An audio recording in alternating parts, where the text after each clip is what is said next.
اس نے لے لیا، میں اس کی رضا پر راضی ہوں، جب تک میرے پاس تھا وہ میرے پاس تھا، رب نے واپس لینا چاہا تو اس نے لے لیا۔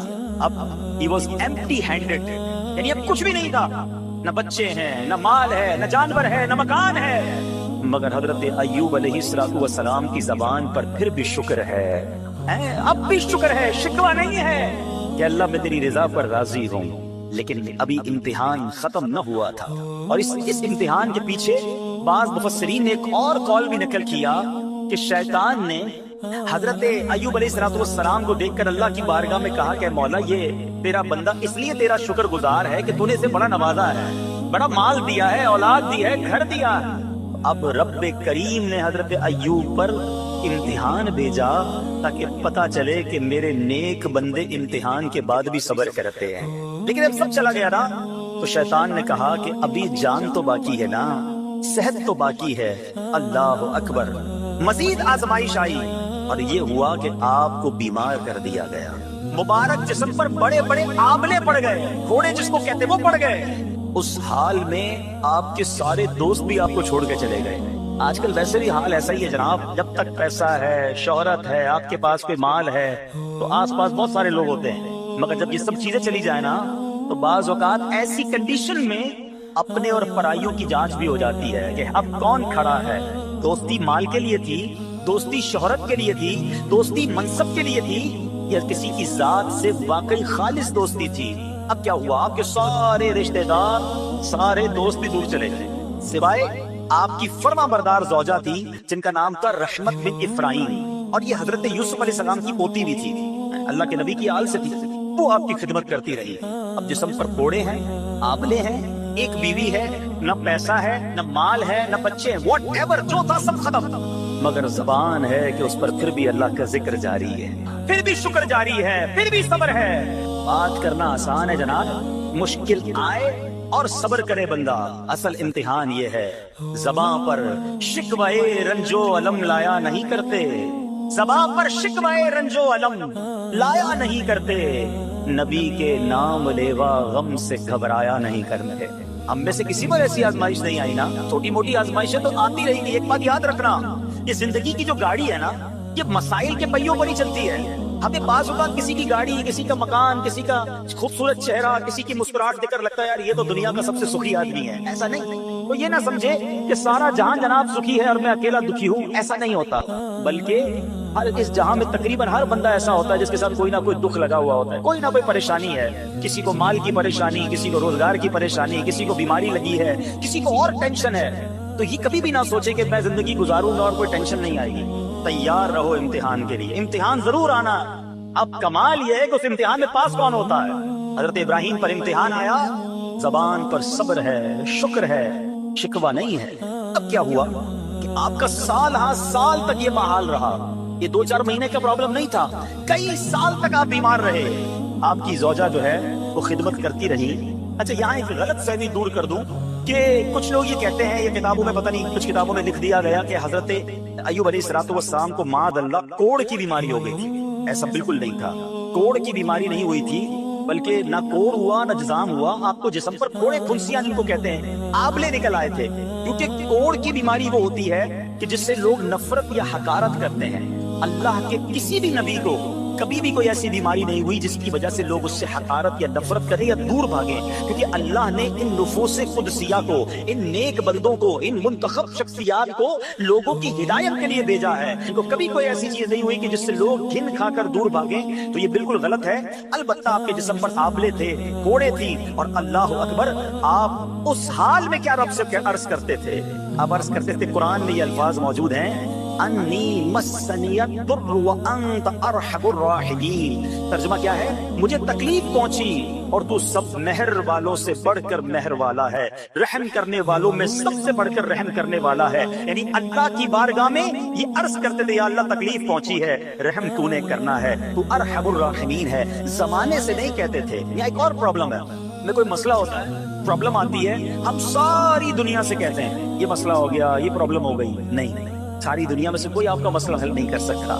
اس سے بات کرو نا جو مسائل کو حل کرنے والا ہے, اس سے عرض کرو نا جو مصیبت کو دور کرنے والا ہے. ادھر ادھر جانے کی بجائے پرابلم یہ ہے جب بھی مشکل آتی ہے ہم سب کے پاس جاتے ہیں, ہم رب کے پاس نہیں جاتے.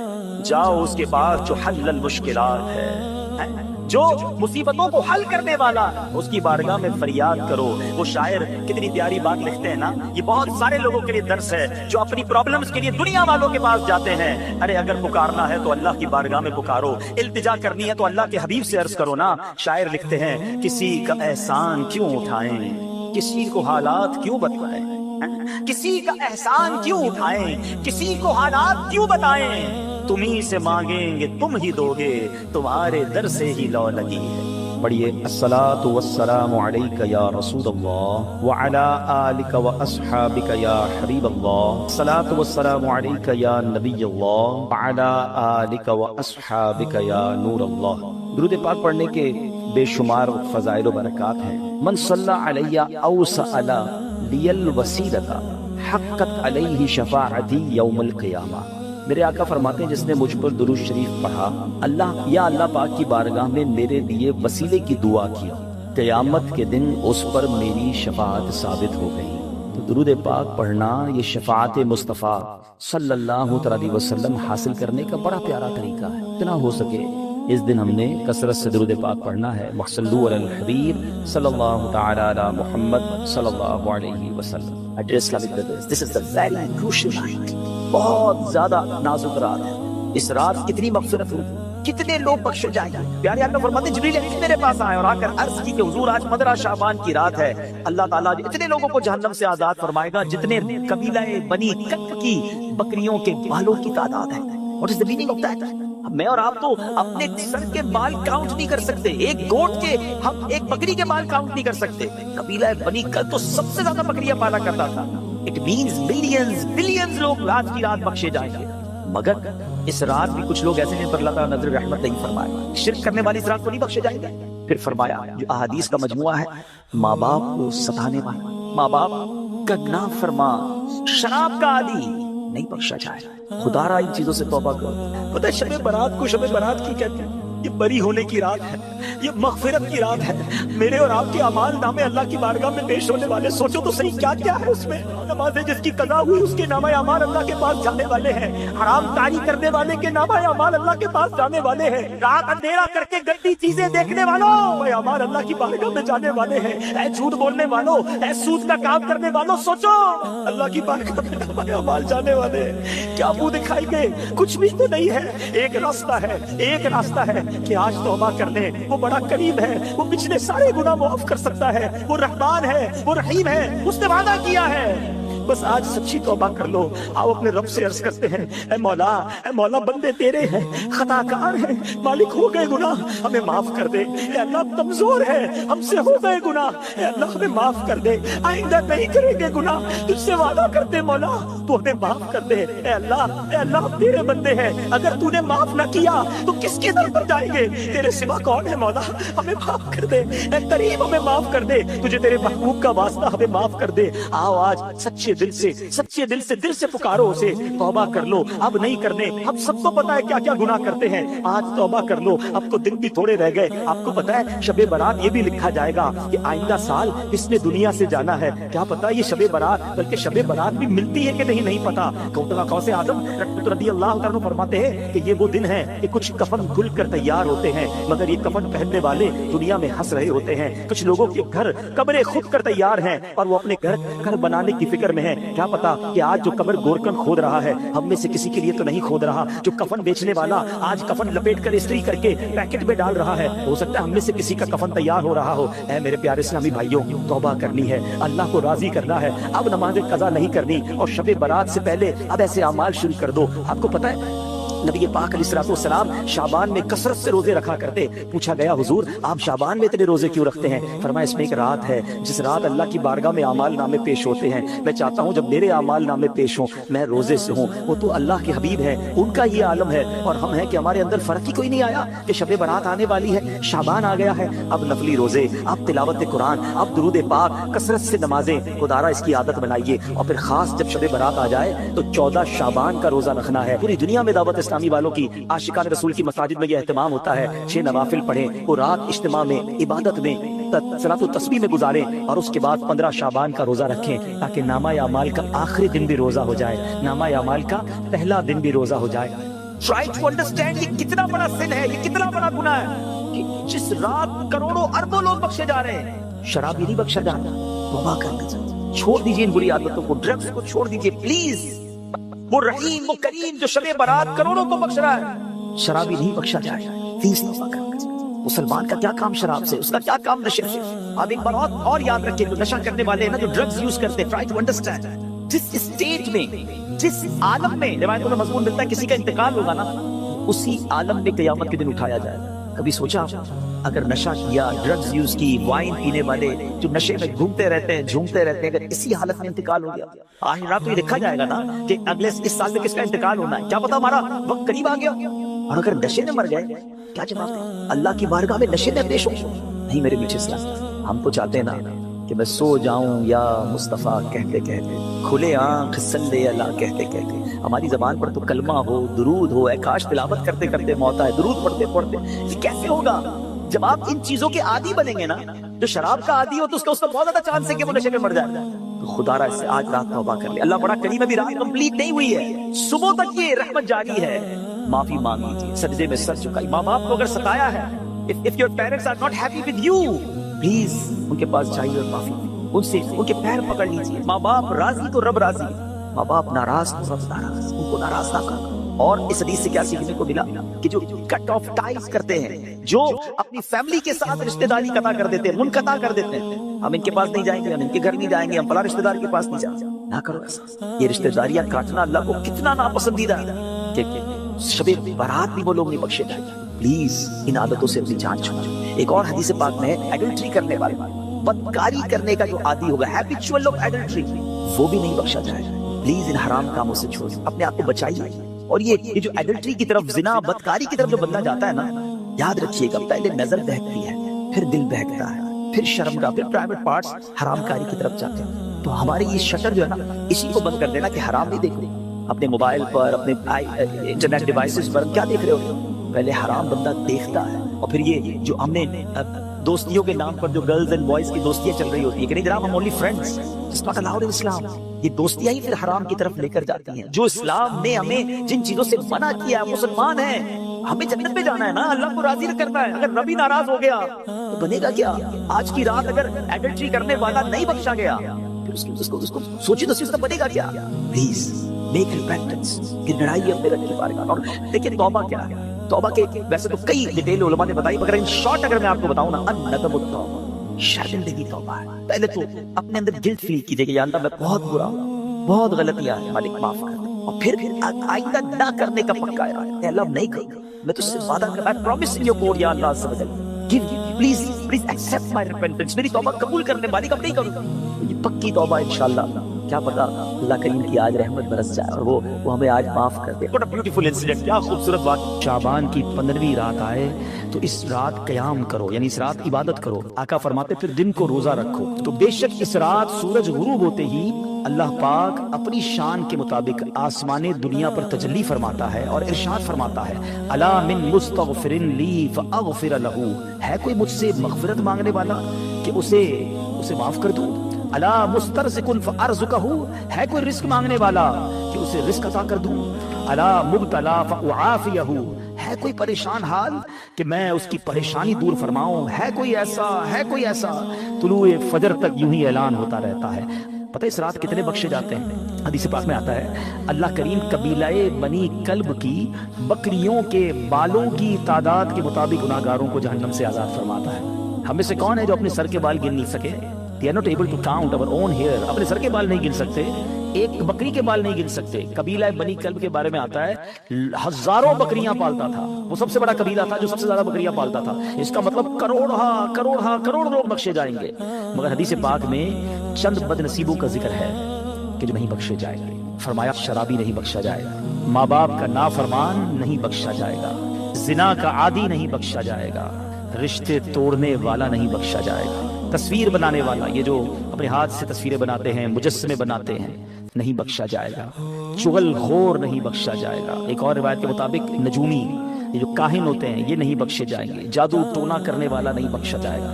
تکبر والا لباس پہننے والا نہیں بخشا جائے گا. مسلمان سے بلا اجازت شرعی بغض و کینہ رکھنے والا، دشمنی چھپانے والا، دل میں بغض رکھتے ہیں، وہ بھی نہیں بخشا جائے گا. ذرا غور کیجئے، کہیں ایسا نہ ہو کروڑوں بخشے جائیں اور میری کسی بری عادت کی وجہ سے میں پھنس جاؤں اور میری بخشش نہ ہو. تو اے میرے پیارے اسلامی بھائیوں، اللہ بڑا کریم ہے، وہ توبہ قبول کرنے والا ہے. یہ بہت بڑے گناہ ہیں. اس سے یہ بھی اندازہ ہوتا ہے کہ جب اتنی بڑی عنایت، اتنی بڑی مغفرت ہے، یہ کتنے بڑے گناہ ہیں. تو اے میرے پیارے اسلامی بھائیوں، ہمیں توبہ کرنی ہے. ہم سب نے دنیا سے جانا ہے، ہم سب نے مرنا ہے. قبرستان بھی جانا سنت ہے نا، نہیں گئے تو ابھی آپ جائیے گا. یہ قبرستان جانا بھی ہمارے لیے عبرت کا سامان ہے، اسی لیے بھیجا گیا. نبی پاک فرماتے ہیں کہ پہلے میں تمہیں منع کرتا تھا، حدیث کا خلاصہ ہے کہ پہلے میں تمہیں منع کرتا تھا قبرستان جانے سے، اب جایا کرو اور وہاں جا کے عبرت لیا کرو. قبریں جا کر دیکھے تو صحیح، کچھ تو خیال کرے کہ یہی میری 2 گز کی زمین میرا بھی ٹھکانہ ہے. اتنے بڑے گھر ہو، بڑا ہوادار گھر ہو، ویسٹ اوپن ہو، ایئر کنڈیشن ہو، نرم بستر ہو. یار لائٹ جائے تو UPS بھی ہونا چاہیے، اسٹینڈ بائی جنریٹر بھی ہونا چاہیے. ایک رات بغیر پنکھے کے جس کو نیند نہیں آتی، قبر میں سانپ اور بچھو آ گئے تو کیا بنے گا؟ قبرستان جا کر دیکھے تو صحیح. آپ کو پتا ہے آج کلفٹن کے علاقے میں آؤ، بلڈنگ دیکھ کے اندازہ ہو جاتا ہے سارے پیسے والے رہتے ہیں بھائی، 10 کروڑ کا فلیٹ ہے. ادھر بنگلے والے رہتے ہیں، یہ بڑے علاقے والے لوگ ہیں. غریب علاقے میں جاؤ تو گھر دیکھ کر پتا چل جاتا ہے کہ مکین غریب ہے. دنیا میں مکان دیکھ کر مکین کا اندازہ ہو جاتا ہے.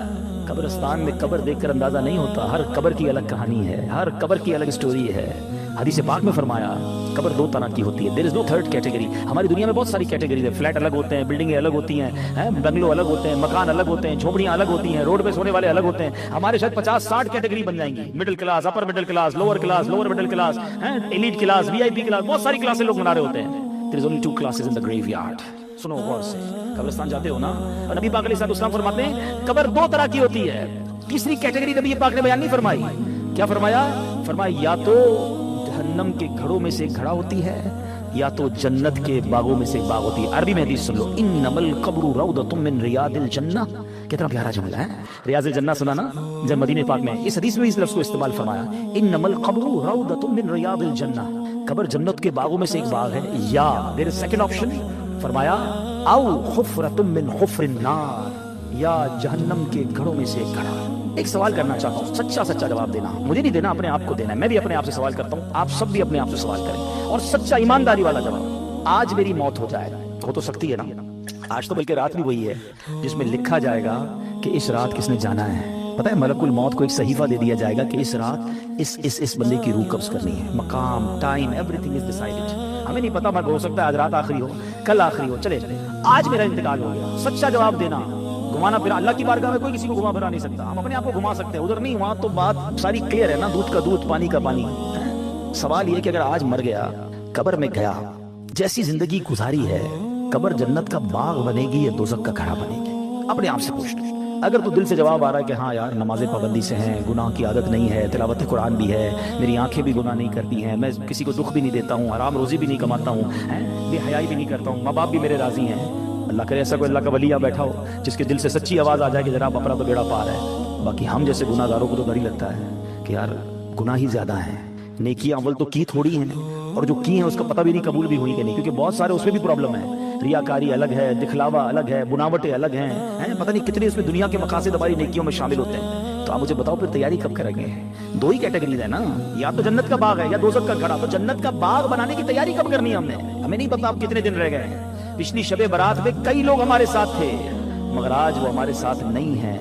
ہو سکتا ہے اگلی شب برات مسجد میں اجتماع تو ہوگا مگر ہم نہ ہوں. باتیں کرے لوگ، یار پچھلی بار تو آیا تھا، اگر اس بار نہیں ہے. کہاں ہے؟ قبر میں ہے.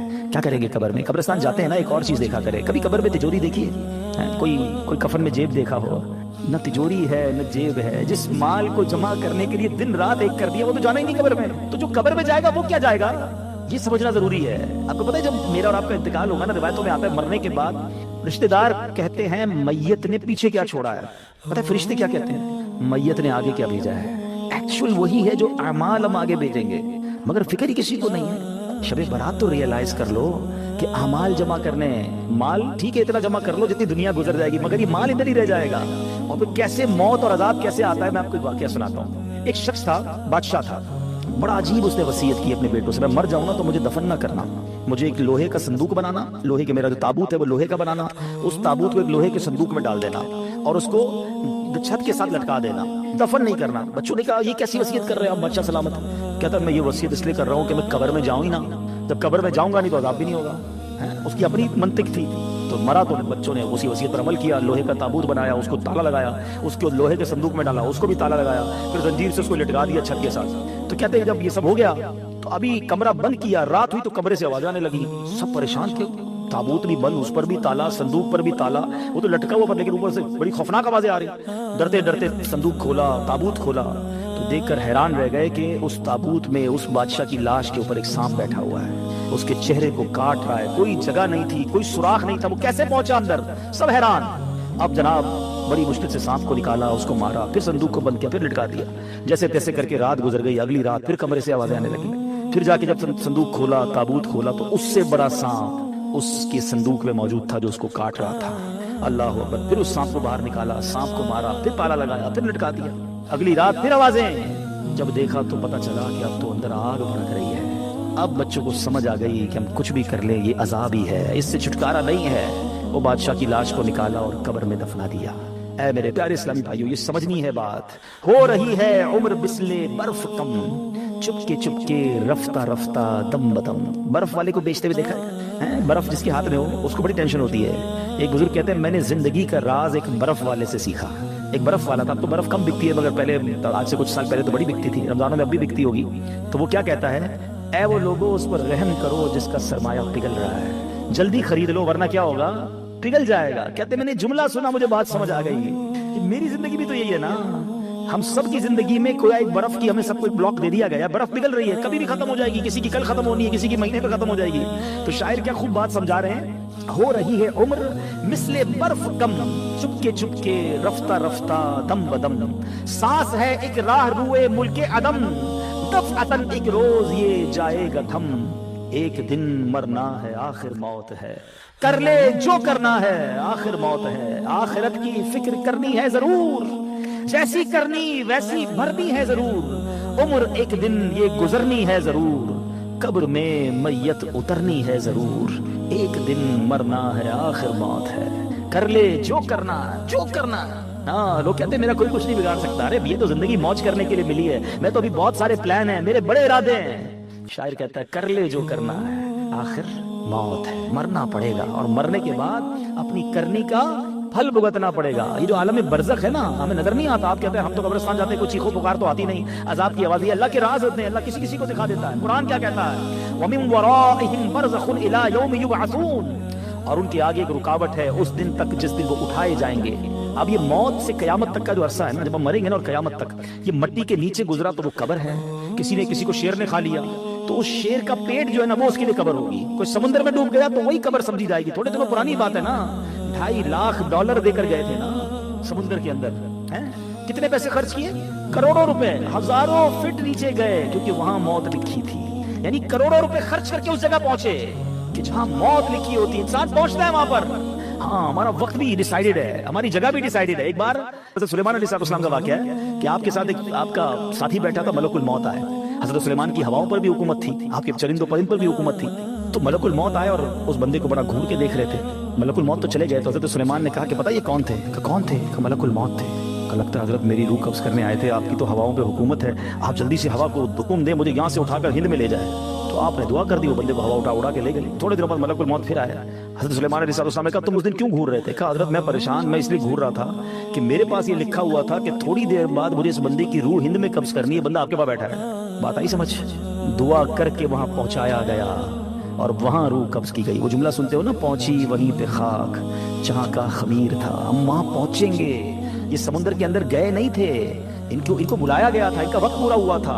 جنہوں نے واقعہ پڑھا ہوگا, آج سے کچھ دنوں پرانی بات ہے, جہاز کے اندر کسی کی موت ہوتی ہے, کسی کی جنگل میں موت ہو جاتی ہے. ہم اللہ سے دعا کرتے ہیں ہمیں عافیت والی موت دینا. اللہ ڈوبنے والی, پھٹنے والی, جانوروں کے ذریعے پرخچے اڑنے والی, بم دھماکے والی موت نہیں. اے اللہ میں ایمان والی, عافیت والی, ہمارے مقدر میں مدینے والی موت لکھ دے. اے اللہ جب آخری وقت آئے ہم مدینے پہنچ جائیں, آقا کے جلووں میں, آقا کے قدموں میں, روضہ رسول کو دیکھتے ہوئے, درود پاک پڑھتے ہوئے, عشق رسول میں روتے ہوئے ہمارا دم نکل جائے.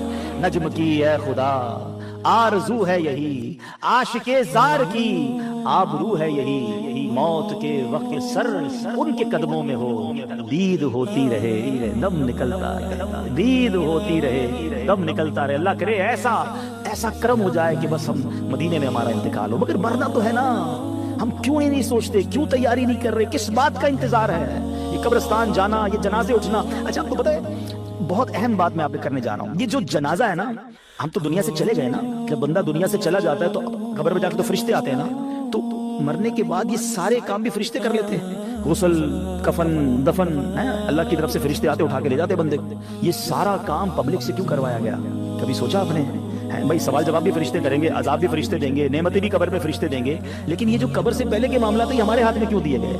یہ پریکٹیکلی پبلک کو دکھایا جانا ہے کہ دیکھو غسل ہو رہا ہے، دیکھو کفن ہو رہا ہے، یہ تمہاری حقیقت ہے، دیکھو یہ میت اب اپنا ہاتھ بھی نہیں اٹھا سکتی، اپنے آپ کے اوپر مکھی بیٹھے وہ بھی نہیں اڑا سکتی، اور پھر یہ قبر میں ڈالا جا رہا ہے، پھر قبر کو بند کیا جا رہا ہے، ایک سوراخ بھی نہیں چھوڑنے دیتے، ہم آواز لگاتے ہیں بھائی ذرا ادھر بھی پتھر لگاؤ، سوراخ ہو گیا ہے، نظر آ رہا ہے۔ کبھی سوچا میں بھی قبر میں جاؤں گا، میرا ہی دوست کہے گا بھائی یہ تھوڑا سا سوراخ بھی بند کر دو، کسی کو یہ خیال نہیں آئے گا میرا اکیلے کیا بنے گا؟ ہم کیوں نہیں سوچتے یہ سب میرے ساتھ ہونا، یہ پریکٹیکلی غسل، کفن، دفن کروانے کی ایک حکمت بھی ہے۔ اور یاد رکھو کفن پہنانا آسان ہے، کفن پہننا آسان نہیں ہے۔ میت کو غسل دینا آسان ہے، مگر جس میت کو غسل دیا جا رہا ہے اس پہ سوچو کیا بیتتی ہوگی۔ قبر میں اتارنا آسان ہے، قبر میں اترنا آسان نہیں ہے، مگر ہمیں بھی اترنا پڑے گا۔ کاش یہ بات سمجھ آ جائے اور ہم گناہوں سے توبہ کر لیں، ورنہ انسان کہتا ہے بعد میں کر لوں گا توبہ، ابھی ٹائم ہے یار، مولانا صاحب باتیں بڑی اچھی کر رہے ہیں، ابھی بھی شیطان کسی کے کان میں بات کر رہا ہوگا یہ مولانا صاحب باتیں بڑی اچھی کر رہے ہیں، لیکن ابھی تو یار جوان ہوں بھائی، بوڑھا ہو کے میں بھی اللہ اللہ کروں گا، یہ بھی مولوی صاحب جو باتیں کر رہے ہیں 50 سال کے ہو گئے نا، میں بھی 50 سال کا ہوں گا تو اللہ اللہ کر لوں گا۔ چلے بھائی آپ کے پاس اگر گارنٹی ہے مجھے بتا دیں کہ آپ 50 سال تک جیئیں گے؟ ہے کوئی یہاں ایسا جس کے پاس 1 سال زندہ رہنے کی گارنٹی ہو؟ اس مسجد میں پورے مجمع میں کوئی ایک بندہ جس کے پاس 1 ہفتہ جینے کی گارنٹی ہو؟ اچھا کل صبح تک زندہ رہنے کی گارنٹی تو ہوگی آپ کے پاس، وہ بھی نہیں ہے۔ اتنے عقل مند تو ہیں کہ یہ پتا ہے آگاہ اپنی موت سے کوئی بشر نہیں، سامان 100 برس کا ہے، پل کی خبر نہیں۔ تو اے میرے پیارے اسلامی بھائیوں، خدا را اپنی آخرت کی تیاری کیجئے۔ صحابی رسول حضرت ابو ہریرہ رضی اللہ تعالیٰ عنہ فرماتے ہیں ایک دن نبیوں کے نبی رسول ہاشمی صلی اللہ تعالیٰ علیہ وسلم نے یہ آیت پڑھی، وَمَنْ أَعْرَضَ عَنْ ذِكْرِي فَإِنَّ لَهُ مَعِيشَةً ضَنْكًا، اور جس نے میرے ذکر سے منہ پھیرا تو بے شک اس کے لیے تنگ زندگی ہے۔ پھر فرمایا تم جانتے ہو تنگ زندگی کیا ہے؟ صحابہ کرام نے حضور اللہ و رسول عالم، اللہ جانے اس کے بتایا سے اس کا رسول جانے، تو فرمایا اس سے مراد قبر کا عذاب ہے جو کافر کو دیا جائے گا۔ اس ذات کی قسم جس کے قبضے میں میری جان ہے، قبر میں غیر مسلم پر 99 تنین مسلط کیے جائیں گے۔ نبی پاک فرماتے ہیں کیا تم جانتے ہو تنین کیا ہے؟ صحابہ نے کہا فرمایا یہ 99 سانپ ہوں گے، ان میں سے ہر سانپ 7 سروں والا ہوگا، یہ 99 سانپ اسے قیامت تک کاٹتے رہیں گے۔ اللہ ہمارے ایمان کی حفاظت فرمائے، ہم مسلمان ہی دنیا سے جائیں، یہ بھی بڑا پرابلم ہے، ہمیں فکر ہی نہیں ہے ایمان کی۔ ہم سمجھتے ہیں مسلمان ہیں تو جناب بڑی اچھی بات ہے، ایمان والے ہیں، مگر ایمان سلامت رہے اس کی فکر کون کرے گا؟ یاد رکھیے اس وقت بھی دنیا میں سب سے زیادہ تیزی سے پھیلنے والا مذہب یہ اسلام ہے، the most growing religion on earth۔ کائنات میں سب سے تیزی سے لوگ مسلمان ہو رہے ہیں، لیکن یہ ون وے ٹریفک نہیں ہے۔ جس طرح لوگ مسلمان ہو رہے ہیں معاذ اللہ اس طرح کوئی ایمان سے بھی خارج ہو سکتا ہے۔ ہمیں دعا کرنی ہے اللہ ہمارا ایمان سلامت رکھے۔ ہم کیا دعا کریں؟ ہمارے نبی بات دعا فرمایا کرتے، ہماری تو اوقات ہی کوئی نہیں نا۔ جن کے صدقے ایمان ملا ہے وہ دعا کرتے، یا مقلب القلوب ثبت قلبی علی دینک، اے دلوں کو پھیرنے والے میرے دل کو اپنے دین پر ثابت قدمی عطا فرما۔ کون دعا کر رہا ہے؟ اللہ کے نبی۔ ہم میں سے کسی نے دعا کی؟ ہم کبھی ٹینشن میں آئے؟ میری گاڑی، ابھی کسی کی گاڑی باہر کھڑی ہوگی اس کو ٹینشن ہوگی یار نئی گاڑی لی ہے کہیں اسکریچ نہ لگ جائے، قیمتی موبائل جیب میں ہو تو اور تھوڑی دیر بعد ہاتھ لگاتے ہیں ہاں یار پڑا ہوا ابھی تک نکلا نہیں ہے، اتنی ٹینشن ہے تمہیں اپنے پیسوں والی چیزوں کی۔ سب سے قیمتی چیز ایمان ہے، کبھی اس کی ٹینشن لی کہ اللہ میرا ایمان سلامت رہے، میرا ایمان چھن نہ جائے، میں مرتے وقت مسلمان مروں؟ ہیں برے دوستوں میں بیٹھ رہے ہیں، ایمان چھن جانے کے بڑے اسباب ہیں، شرابیوں کے ساتھ بیٹھتے ہیں، جواریوں کے ساتھ بیٹھتے ہیں، بے حیا لوگوں کے ساتھ بیٹھتے ہیں، الٹی سیدھی باتیں کرنے والوں کے ساتھ بیٹھتے ہیں، یہ نحوست ہے، ایمان چھن جانے کا ڈر ہے۔ جو گناہوں کا عادی ہوتا ہے اس سے ایمان چھن جاتا ہے، پتہ نہیں کیسی کیسی باتیں ان کی زبان سے نکل رہی ہوتی ہیں، اللہ رسول کا مذاق، جنت و دوزخ کا مذاق، کامیڈین بنائے ہوئے لوگوں نے، آپ تو ویوز کے چکر میں پتہ نہیں کیا کیا بول رہے ہوتے ہیں، ہمیں بڑے اچھے لگتے ہیں، نہ بیٹھو ان کی صحبتوں میں۔ مجھے ایک بات بتائیں، ابھی 4 سال پہلے کووڈ آیا تھا نا، کووڈ نے سکھایا نا سوشل ڈسٹینس، نہیں یار یہ چھینک رہا ہے اس سے دور رہو بھائی، اس نے ماسک پہنا ضرور کچھ ہوگا، اتنا ڈر گئے تھے۔ تمہیں ایک بیماری کی وجہ سے دور رہنا سمجھ آ گیا، جہاں رب کی لعنت برس رہی ہے ان لوگوں سے دور رہنا سمجھنا آیا۔ آج پتہ کیا کہتے ہیں؟ کہتے ہیں میں شراب نہیں پیتا، دوست شراب پیتے میں تو بیٹھتا ہوں، وہ جوا کھیلتے ہیں مجھے پتا ہے لیکن میں بیٹھتا ہوں، وہ بری باتیں کرتے ہیں میں نہیں کرتا، میں کیوں بیٹھتے ہو بھائی؟ آپ کو پتا ہے جہاں رب کی طرف سے لعنت برس رہی ہے ادھر بیٹھے ہوئے ہو، کیا مجھ پر عذاب الہی نہیں آ جائے گا؟ کیوں سمجھ نہیں آتی ہے 2 تو 4 والی باتیں؟ کسی بلڈنگ میں آگ لگ جائے، اس بلڈنگ میں رہتے ہیں ہم، یا نیچے آگ لگی ہے نا اوپر تو نہیں لگی، پوری بلڈنگ خالی ہو جاتی ہے،